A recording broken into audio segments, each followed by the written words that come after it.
Continuamos en UPAO Noticias, siempre en vivo por la señal digital HD 3.1 y por el fanpage Vive UPAO TV. Son exactamente las 5 de la tarde con 54 minutos. Vamos a conversar ahora sobre las relaciones diplomáticas que el gobierno del profesor Pedro Castillo pretende restablecer con el hermano país de Venezuela. Para hacer este análisis hemos invitado el día de hoy a la docente de Derecho Internacional de la Universidad Privada Antonio Dorrego, la abogada Jessie Tapia. ¿Cómo está, profesora Jessie Tapia? Bienvenida a UPAO Noticias. Muy buenas tardes. ¿Qué tal? ¿Cómo está, profesor Beto? Muy buenas tardes. Gracias por la acogida, como siempre, en casa, en Canal UPAO. Así es, para un tema tan importante y que en las últimas semanas ha generado a la vez mucha polémica, mucha discusión respecto a retomar las relaciones diplomáticas con Venezuela cuando habían estado, pues, de cierto modo, ya no teníamos un vínculo directo a raíz de la situación política, económica, social que atraviesa este país hermano de Venezuela. ¿Cuál es el análisis de su experiencia, profesora Jessie Tapia, de lo que está pasando con Venezuela y el querer restablecer las relaciones diplomáticas en nuestro país? Sí, por supuesto. Bueno, hay un cambio radical en la lectura de política exterior por parte del Perú frente a Venezuela. Y recordemos que nosotros hemos estado liderando un grupo particular, el Grupo de Lima, que integramos en el año 2017 y que justamente en ese año dejamos de establecer relaciones a nivel diplomático con Venezuela. De esta manera nosotros mostrábamos un rechazo frente al gobierno dictatorial del presidente Maduro y nos uníamos junto con otros países de la región en el mismo sentido. Todos buscábamos implantar y buscar vías democráticas para buscar elecciones transparentes en este país hermano, en Venezuela, a razón también de que ya conocíamos desde ese momento olas de migración que a día de hoy suman más de 1 millón de migrantes solo en el país, en nuestro país, solo en el Perú. Sin embargo, a la fecha, a raíz de la elección del presidente Pedro Castillo, ha habido realmente un cambio radical. No solo hemos dejado de integrar el Grupo de Lima pierde Lima, sino que además ahora reconocemos a Venezuela, porque eso lo indica el Estado, aunque la gran mayoría de peruanos no estemos de acuerdo, como política estatal, sí reconocemos a Venezuela como Estado democrático, no solo a Venezuela, sino también a Nicaragua, podríamos decir que incluso Cuba. Entonces, en ese sentido, sí que está cambiando la situación. Y cambia quizás porque restablece relaciones diplomáticas, que en principio eso sería favorable, pero sabemos que el contexto no es el mejor. Si bien es cierto, no hemos tenido relaciones diplomáticas de 2017, sí hemos mantenido, ojo aquí, relaciones a nivel consular. Lo destaco porque a nivel diplomático la representación es entre países. Se busca defender los intereses del país en el estado de territorio, es decir, los intereses del Perú en Venezuela y viceversa, los intereses de Venezuela en el Perú. Pero sí hemos mantenido relaciones a nivel consular, esto es de protección a nuestros nacionales en este territorio. ¿Qué es lo que debería preocuparnos en este cambio? Bueno, en primer lugar, dado que estamos estrechando la mano al gobierno de Maduro, la primera preocupación es la crisis humanitaria. ¿Qué hacer con los migrantes venezolanos en nuestro país? ¿Cuál es su situación actual? Recordarán ustedes que ya se ha iniciado el plan Vuelve a la Patria que anunció Maduro y que viene dando marcha en estos últimos tiempos, y ya se ha anunciado una ampliación probablemente de la mano y quizás incluso de la mano a nivel presupuestario, económico por parte del Estado peruano. Venezuela, aunque no reconoce las razones por las cuales sus pobladores, sus compatriotas han tenido que dejar el territorio, sí reconoce que algunos se encuentran en situación vulnerable y que desean, entre comillas, volver a Venezuela. Vuelven a la misma situación o incluso peor, porque nada les asegura un cambio en su país. Lamentablemente nosotros en el Perú tenemos miles y miles de migrantes que, insisto, son más de 1 millón, que se encuentran quizás en la gran mayoría en una situación irregular. Eso les coloca en una situación de amplísima vulnerabilidad, pero no por ello necesariamente estos ciudadanos venezolanos están buscando regresar a su país. Ahí la problemática, profesor Beto.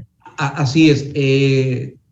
Necesitamos en el país políticas, decisiones que ayuden a tratar o a solucionar este problema de los migrantes, en este caso específicamente venezolanos, porque, claro, no podemos generalizar hay un grupo de profesionales que incluso están laborando con mucho profesionalismo, con mucha calidad humana de venezolanos en nuestro país, hombres y mujeres, pero también hay una población minoritaria posiblemente o en mayor proporción que está involucrada, se ha vinculado a actos bastante, diríamos, de acciones delictivas, delincuenciales. ¿Cómo debe proceder en este caso el gobierno para tratar de atender esta situación problemática social que hay con los migrantes venezolanos? Bueno, en primer lugar, habría que decir que el derecho internacional público, el derecho internacional de los derechos humanos, no desconoce la soberanía de los estados, y los estados, por tanto, tienen la competencia de regular al interno de su territorio aquello que crean conveniente para establecer orden y para establecer el control de actos ilegales, actos delincuenciales que puedan darse no solo en contra de sus compatriotas, sino frente a aquellos que están habitando en su territorio.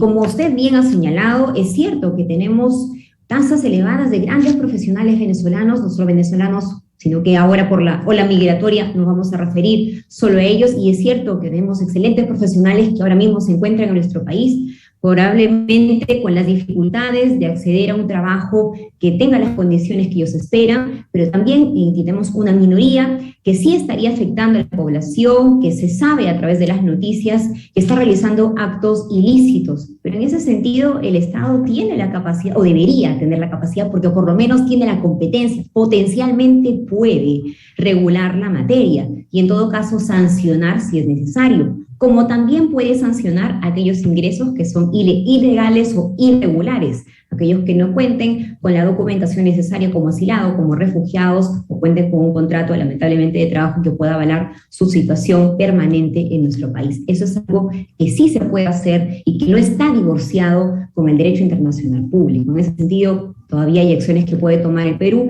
y que de hecho se han tomado otros estados vecinos. Sin ir más lejos, Chile o Ecuador ha tomado medidas un poco más drásticas y de alguna manera se ha limitado el ingreso de migrantes venezolanos.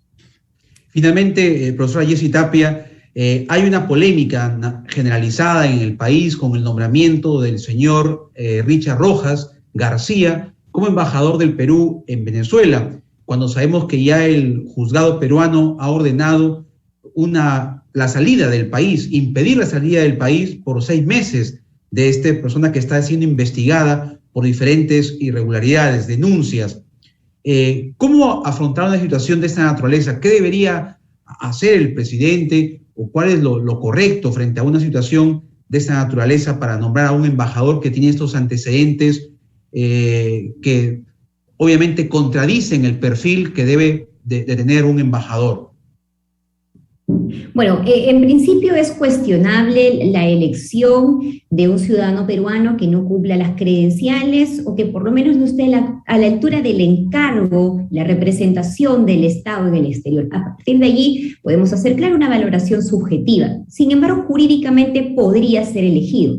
Lamentablemente, además de las calificaciones de el ya embajador, porque ha obtenido el beneplácito por parte de Venezuela, eso también hay que destacarlo, en cuanto fue nombrado obtuvo el beneplácito por parte del Estado venezolano, sin embargo hoy es cuestionado por nuestro Poder Judicial. Realmente vemos allí una situación que no se ha visto anteriormente y que probablemente habrá que esperar a que quien lo nombró, que en este caso es el Ejecutivo y el presidente Pedro Castillo, haga un recálculo y determine pues finalmente cómo se dará este restablecimiento de relaciones diplomáticas cuando tenemos un embajador que en la práctica no podrá dejar el país para cumplir sus actividades encomendadas en Venezuela. Es una situación desde luego peculiar, particular, pero sí debería dejarnos por lo menos entrever que hay algo que no está funcionando del todo bien en la política exterior de nuestro país y que lamentablemente está manchando el buen trabajo que en los últimos años se ha hecho justamente por la imagen del Perú. Así es, como decíamos, el señor Richard Rojas está siendo investigado por presunto delito de lavado de activos agravado. Muy bien, muchas gracias, profesora Jessy Tapia, docente de Derecho Internacional de la Universidad Privada Antonio Borrego, por compartir esta tarde este tema tan importante que tiene que ver con la restablecimiento de relaciones diplomáticas entre Perú y Venezuela. Muy amable, profesora Jessy Tapia. Muchas gracias. Gracias a ustedes por tenerme una vez más. Hasta luego. Buenas tardes. Damos a una pausa, 6 de la tarde con 4 minutos, y regresamos en UPAO Noticias.